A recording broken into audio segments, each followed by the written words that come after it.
Hi, నేను మీ bus పోతున్నా. మొన్న విజయనగరం జిల్లా బొబ్బిలి మండలం పెంట జడ్పీ స్కూల్ నుంచి చింతారమణ గారు అనే హెడ్ మాస్టరు పిల్లల ముందు మోకరిల్లి సాష్టాంగ దండ ప్రమాణం చేసి కుంజీలు తీసి ఆయన ఆవేదనను వ్యక్తం చేశారు. పిల్లల్లో ప్రమాణాలు లేవు, పడిపోతున్నాయి, మేము కొట్టలేము, తిట్టలేమని ఆయన చెప్పిన మాటలు ఎంతో ఆవేదన కలిగించాయి. ఈరోజు పరిస్థితి ఎలా అయిపోయిందంటే, పిల్లలకి పాఠాలు చెప్పే గురువులు వాళ్ళని కంట్రోల్ చేయలేక నానా అవస్థలు పడుతున్నారు. ఇది నిజం. పాఠాలు చెప్పాలంటే వాళ్ళకి పిల్లలకి కొంత భయం ఉండాలి, కొంత డిసిప్లిన్ ఉండాలి. డిసిప్లిన్ ఎప్పుడు వస్తుంది అంటే భయం ఉన్నప్పుడు కానీ లేదా మెచ్యూరిటీ ఉన్నప్పుడు కానీ వస్తుంది. పిల్లల్లో మెచ్యూరిటీ వస్తుందా? రాదు. భయం వల్లే డిసిప్లిన్ మొదలవుతుంది. సో ఆ భయం రావాలి అంటే కొంత కొడతారేమో, తిడతారేమో అన్నటువంటి చిన్న ఆ భావన మనల్ని కంట్రోల్లో పెడుతుందన్నమాట. మనం అందరం కూడా దెబ్బలు తినకుండానే, ఏమీ తిట్లు తినకుండానే పెరిగామా? అందుకే అంటారు దండం దశగుణం భవేత్ అని. నేను చిన్నప్పుడు సెవెంత్ క్లాస్లో ఉన్నప్పుడు మా సంస్కృతం మేడం ఉండేవారు ఎలమంచిలో. ఆవిడ వచ్చి పాఠాలు అప్పచెప్పమని చెప్పి, పద్యాలు అప్పచెప్పమని చెప్పేవారు. చెప్తే ఆవిడ బాగా కొడతారని భయం. ఆవిడ సంచిలో ఇంతంత కర్రలు, 2 కర్రలు పెట్టుకుని వచ్చేవారు. వచ్చినప్పుడు కొడతారని భయం కొద్దీ ఎవరు చెప్పేవారు కాదు. క్లాసులో ఒకళ్ళిద్దరు ఫస్ట్ వచ్చేవాళ్ళు వాళ్ళే చెప్పేవారు. కానీ నేను ఒకరోజు ధైర్యం చేసి ఆవిడ చెప్పడం నేనే చెప్పాలి కదా అని చెప్పేసి, నేను మేడం నాకు పద్యం వచ్చేసి నేను చెప్తాను, నిలబడి చెప్పరా అన్నారు. చెప్పిన తర్వాత తప్పు చెప్తే ఏమైందో తెలుసా? ఆవిడ కొట్టమన్నారు. చెయ్యిలా పెట్టారు. అలా కాదు, తిప్పు అన్నారు. ఇలా తిప్పారు. తిప్పి కొట్టారు కదా, ఇక్కడ కొడితే కరెక్ట్మని ఇరిగింది. చాలా భయం వేసింది, ఇలా బాధ వేసింది, ఏడుపు వచ్చింది, అన్నీ చేసింది. కానీ మరుసటి రోజు నేను ఆ భయం కొద్దీ తప్పులు లేకుండా చదువుకుని వెళ్ళి అప్పచెప్పడం మొదలుపెట్టాను. ఇది నాలో డిసిప్లిన్ తెచ్చింది, నా ఉన్నతికి ఉపయోగపడింది. ఆవిడ ఎందుకు చెప్పింది? నన్ను పెరిగేలాగా, నా విద్యాబుద్ధులు నేను బాగుపడేలాగా ఉండడం కోసమే ఆవిడ చెప్పారు ఆ మేడం.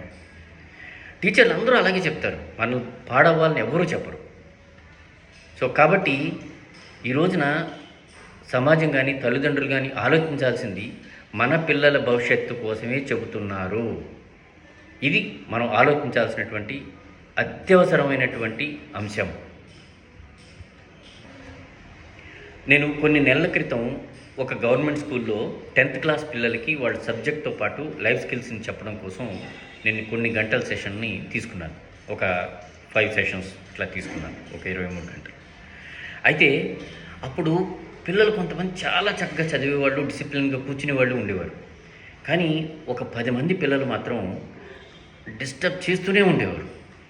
ఒక దాంట్లో 4-5 అయితే చాలా వల్గర్గా కూడా బిహేవ్ చేసేవారు.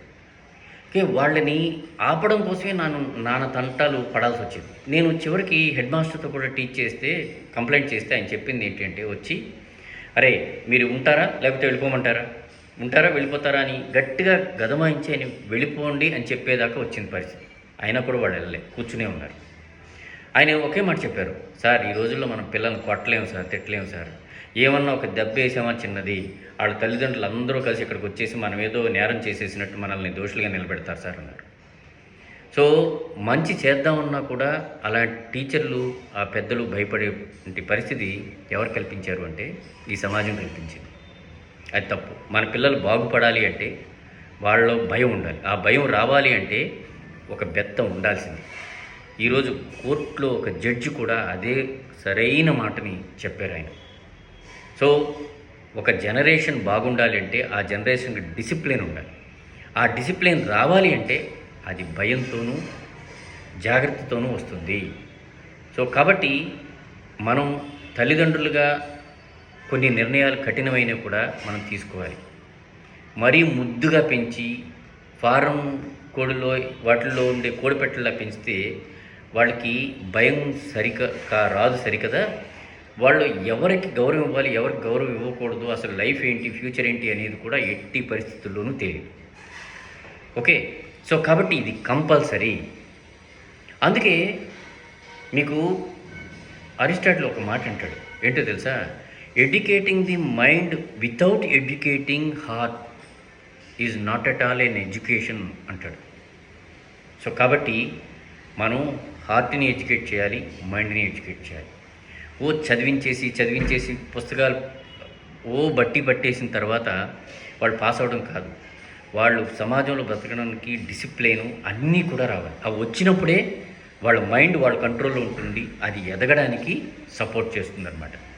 సో ఇది అందుకని తల్లిదండ్రులకి నా విజ్ఞప్తి ఏంటి అంటే, పిల్లల ముందు ఒక్కోసారి చెప్పండి, సార్ మీరు అవసరమైతే మనం కొట్టండి, తిట్టండి, వాడు చదవకపోతే మాత్రం మాకు చెప్పండి సార్ అని చెప్పండి. వాడు బాగా చదువుతాడు, వాడు దారిలో ఉంటాడు, కొంత భయపడి జాగ్రత్తగా ఉంటాడు.